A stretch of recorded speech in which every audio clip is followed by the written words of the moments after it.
Hello everyone, welcome to the LeetCode Contest. Today we will be solving the problem number 192. Let's start with the problem number 1. So we are given integer n. Your task is to compute the GCD of the two values, that is the sum of odd numbers. So the sum of odd number is the first n odd numbers and the sum of even number is the sum of the first n even numbers.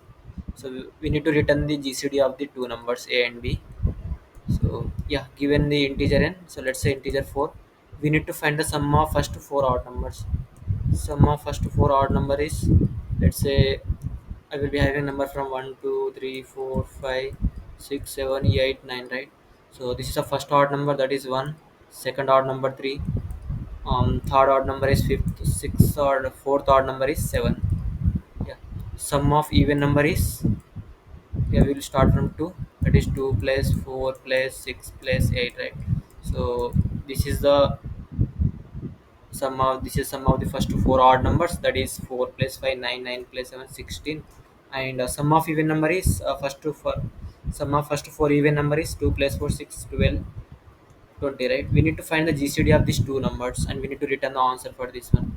So how we can return the GCD of this number? We can write the factors for the 16 for 20. So the factor for the 16 is 2 4 and yeah 8 16, right? Factors for the 20 is that 2 4 5 10 and 20. You can see that greatest common divisor in the both the factors, right? So this is a one set and this is another set. So it's a common factor present in the both these. We can see 4 is the greatest common factor of these two elements, so we need to return this element. So this is all about the first question. So yeah, you can write the function to compute the GCD of the two numbers. So you can take GCD of a and b, right? So yeah, or you can use the inbuilt function of the C++ GCD of a comma b, or you can return this answer. Else you can yeah, I will be show you how the code for the how we can write the function for the GCD of two numbers. GCD of a comma b. What we can do is that take the minimum of a comma b. We don't need to traverse in the completely for the both the elements. We'll only traverse for the minimum of the both the elements, and what we can do is for int j is equal to 1 and j is less than or equal to I, j plus plus. We need to only traverse until the 16. So if you can find, if you can traverse until 16, you can find the greatest common divisor between the of the 16 and 20. So in if condition you can write that yeah wait. So in this if condition, what you can write this, a modulo j is equal to 0, and b modulo j is equal to 0. This is how, and every time you will be store the GCD is equal to j, right? And you will go on update, you will get the last common um, factor for the both the elements, that is the greatest. This you can how you can write the function for the GCD, or you can use the inbuilt GCD function and you can return. Yeah. It's- so how we can compute this sum? You can see that if you are starting from here from the one, you are jumping two steps, right? One and two steps, again you are jumping two steps, again you are jumping two steps. So this is how you are calculating the first four elements. And again same, you are standing on the 2 and you can jump to the 4, or you can jump to the 6, after that you can jump to the 8. So, yeah, this is how you can do four iterations. So in each iteration you are jumping two steps for forward, right? Let's say I will be standing at I is equal to 1, I will be running my loop four times, right? That is n minus minus four times, means each time I will be calculating some odd place is equal to I. Next, I will be incrementing I to the 2 so that I can move two steps forward. So this is how we can calculate sum of odd numbers. You can calculate the sum of even number as same, and you can simply return the answer. Let's see the code. You can see the code that I will be maintaining two sums like odd sum and even sum to calculate the first four odd numbers and first four even numbers. First, I will be calculating sum of first four odd numbers. I will be maintaining a copy variable so that my here I will be updating my n in each iteration so that my n is raised to the n is equal to 0 at the after the all the iteration, so that I need to maintain the n in the copy. So after that, in the next four iteration, I will be calculating sum of the even numbers. Yeah, I will be storing the result in the in result variable. So that is an inbuilt function in the C++. Yeah, you can return the answer. This is all about the first question. Let's move to the second question. Let's see the second question. The second question is partition the array into k distinct groups. You are given an integer array nums and integer k. Your task is to determine whether it is possible to partition all elements of nums into one or more groups such that each group should exactly having k distinct elements, and each element in nums must be assigned to exactly one group. Return true if such partition is possible, otherwise return false. Let's see the question. So you are given integer n, and that is have n sizes array that is having integers. Let's say 1 2 3 4, and you are given k is equal to 2, right? So you need to partition the array into such partition the array such that each partition should be exactly having k is equal to two distinct elements. Let's say this is an array. I want to partition the array such that each group should be exactly having two distinct elements. In this, you can see 192 are distinct elements, and you can see 2 k is equal to two distinct elements in this partition, and the another partition is 3 and 4. So that is having k is equal to 2 exactly two distinct elements, and you can see that we are used all the elements, right? So we assigned each element in different groups, so it should be, and you should definitely use all the elements in exactly one partition, so that should be also follows. Yeah. Let's check some of the other test case how we can do this problem. So it's very, if you can observe that when you can partition the array into k distinct group, uh, when you can partition the array such that each group should be having exactly k distinct elements, right? When you are having elements, let's say I will be having 1 2 3 4 and k is equal to 3. So I want a group such that partition such that in that partition I should have exactly k is equal to three distinct elements, like 1 2 3. So you can take any one. Yeah, yeah, this is having three distinct elements, right? So we use this one, we can, we are left with four. It means that it's not possible to have in this partition. So in this partition we don't have k is equal to three distinct elements, so we are only having one distinct elements. So at the end, you can see that we should definitely have um, all the elements should be multiple of the total element should be multiple of the three, then we can say that we can able to partition the into exactly k distinct elements of the each partition. So let's say I will be having something 1 2 3 4 1, right?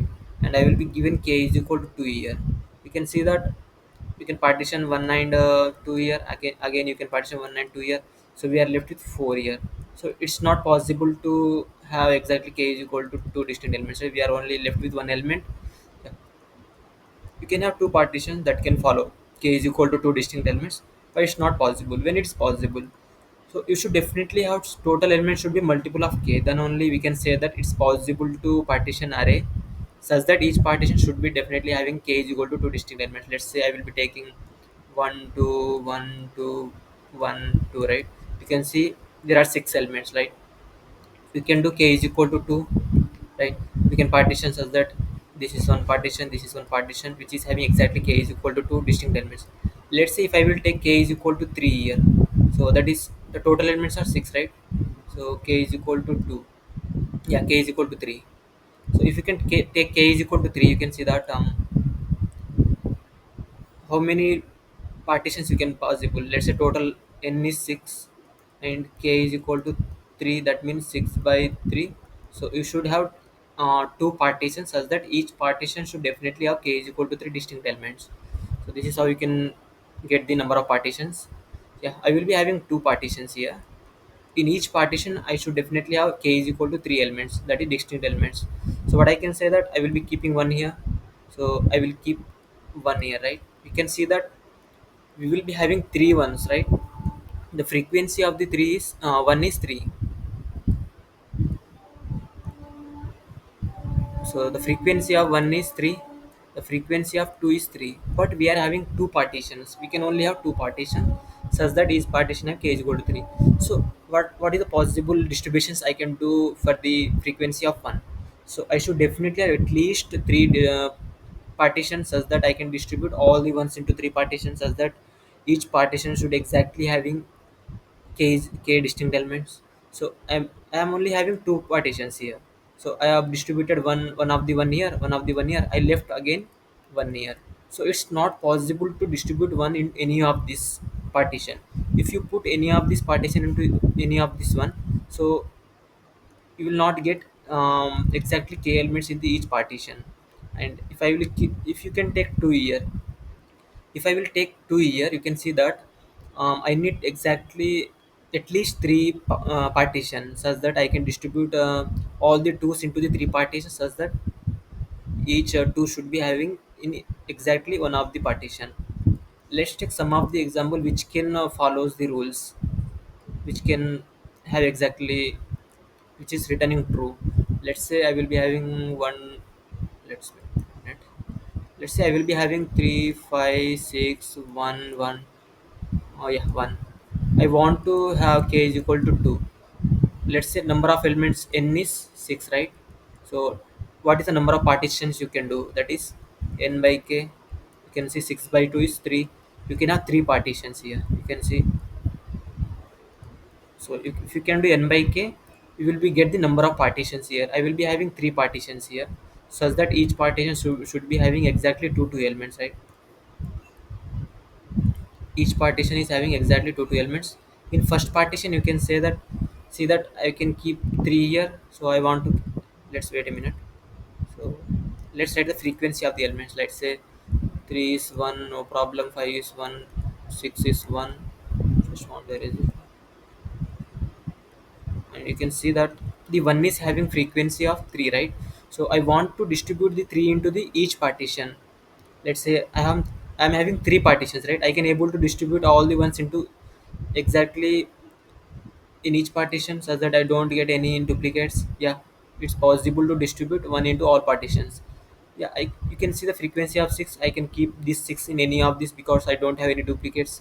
I can keep this 6 any in this any of the partition. You can 5. I'm having 5. I can distribute 5 in any of the partition. I'm having 3. I can distribute in this partition.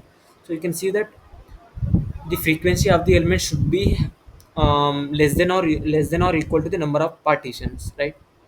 So like what I can write is that um, frequency of frequency of element is less than or equal to the number of partitions, number of number of partitions. Saw that how it is, why it's not possible when the frequency is greater than the number of partitions. We already saw that. Yeah, this is the complete intuition of this problem. So when it is possible to partition the array into the array such that each partition should be having exactly k elements, we already saw that we should have exactly when if n modulo k is equal to 0, then only we can say that we can able to partition the array, right? So otherwise it's not possible. We can see that in this case only it's possible, right? In all other cases it's not. If it is not able to have exactly, if it's giving remainder something other than 0, then it means we are unable to partition. Let's say take the odd sequences, right? So 5, yeah, 5. You can see that I will be having, if you can take any of the k, let's take k is equal to, except k is equal to 1, because k is equal to 1 is giving you the right answer. It will be giving remainder 0. It's possible when you take the k is equal to 2, it's, you can do these two partitions and you are left with 5. So in the question we are given that you should definitely have in each partition, we should definitely have k is equal to 2 elements. but we are left with one element, so it will be unused. And if you can't do the partition that single element, let's take k is equal to 3 here. If you take k is equal to 3 here, you can again see that it's the one of the partition, and you are left with two of the elements which is not filling your k is equal to 3, right? We want k is equal to 3, but we are only left with two elements, so these elements are unused or we are unable to form the second partition, right? We need to have exactly k is equal to three distinct elements. And what is the next possibility? So the k, when the k is equal to, when the k is equal to 4, right? When I will take k is equal to 4, you can see I can take this one as the k is equal to 3 4. So I will be having four distinct elements, but I am left with one of the elements, so it's not possible. When you take k is equal to 5, 5 modulo 5, number of elements is 5, 5 modulo 5 is equal to 0, it's possible, right? So yeah, you should definitely completely divide n modulo k, then only we can say that it's possible to partition the array such that each partition should be having exactly k elements. And we saw that frequency of the element is less than or equal to number of partitions, and we already saw the intuition of the problem. Let's see the code here. Yeah, this is a simple code. First I will be checking that if it is possible, then I can move to the forward, otherwise I will be returning here false, because if it is not possible, it is waste to calculate all those things. So I will be uh, maintaining the frequency of the map, so frequency of all the elements. So when the frequency of any of the element, let's say if I found any of the element to be found, the frequency found to be greater than the number of partitions. I told you the number of partitions can be done by n by k, right? So it's very simple that, yeah, if I found any of the element to frequency to be greater than number of partitions, then it's not possible to keep the frequency that particular element into the each partitions, so we definitely return false. In other all other cases, it's always possible to have each partition as exactly k is equal to k distinct elements. Yeah, this is the code. So frequency can be I will be storing that in the first, here I will be storing the value, right? Here I will be storing the value in the second, and here I will be storing the what, frequency of the each element. So map is storing the key and value. Yeah, this is all about the second question.